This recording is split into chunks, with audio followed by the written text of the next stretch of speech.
in Nashville, Tennessee. The vision has kind of developed over the past 5 years. We started out being an organization that motivates artists, musicians, musical artists to mobilize themselves to fight human trafficking and modern day slavery. And we've kind of developed into this student-ran organization as well. So we use the musical artists to kind of mobilize and motivate students to fight human trafficking.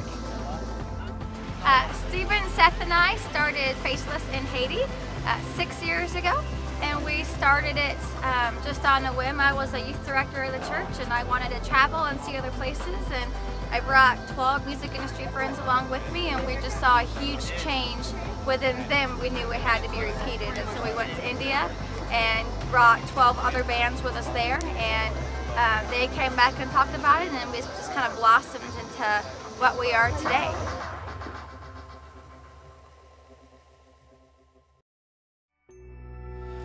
Hi, my name's Lori Lenz, and I work with Faceless International, and we're based in Nashville, Tennessee.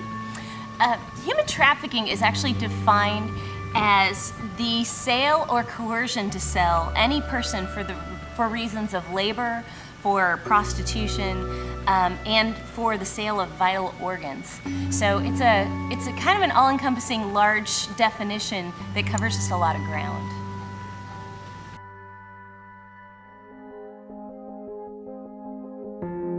So I started pursuing human trafficking, of course, when Faceless got started, but it really became home in my life, and I really started fighting it really when I was up here living in Nashville, and I had just moved here, and I left my family for the first time, and Faceless had already been somewhat established, and I heard on the news within the first couple of weeks when I got here that there was a human trafficking case where they found a girl that seriously lived in my backyard. And I could look out of my back porch and see the apartment complex where they found her. And it was just so surreal to know that I've been to these countries and I've seen it over there, but to know that as soon as I got here, it was in my backyard. And it made that 27 million that I have witnessed come to life here in Nashville. And that was just 2 years ago.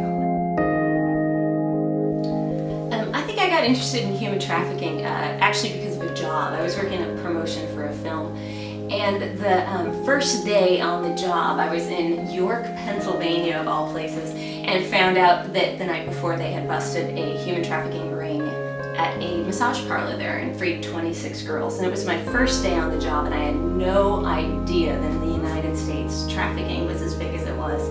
So I think at that moment I realized that this is once you start seeing it, you have to do something about it.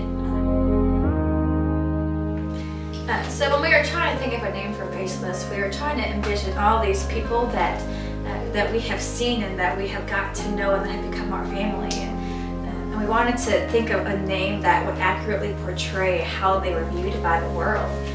And this last night, this was just one of my favorite stories to tell people, but one of our last nights in India, and our very first trip there, my second time leaving the country ever, and I was with all these fun band guys, all tattooed, and it was just so much fun to be with just great people there. And we were walking home from eating dinner one night, and that was our last night there, and we just did all this great work. And there was this big lump laying in the middle of the sidewalk, and we were like just wondering what this thing was and why was it in our way. And I bended down to look at it, to kind of move it out of the way, and I pulled back this blanket, and it was a little, probably 3 to 4 year old child just laying there, no mom in sight, no dad in sight.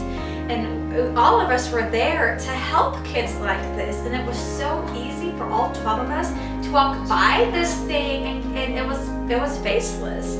And so it's so easy, way too easy, just to ignore all these people and to not put a face on them. And it's not until you put a face on them and you give them a story and you get to know them as family that you're going to defend them, because 27 million is such a ridiculously large number. I think really one of the ways that Faceless makes the world a better place specifically is the fact that Faceless is kind of set up to motivate people to make a change in their hometown. So it's not just enough to go out and do a trip somewhere, but we want to take what you've learned on the trip and then come back and do something in your local community.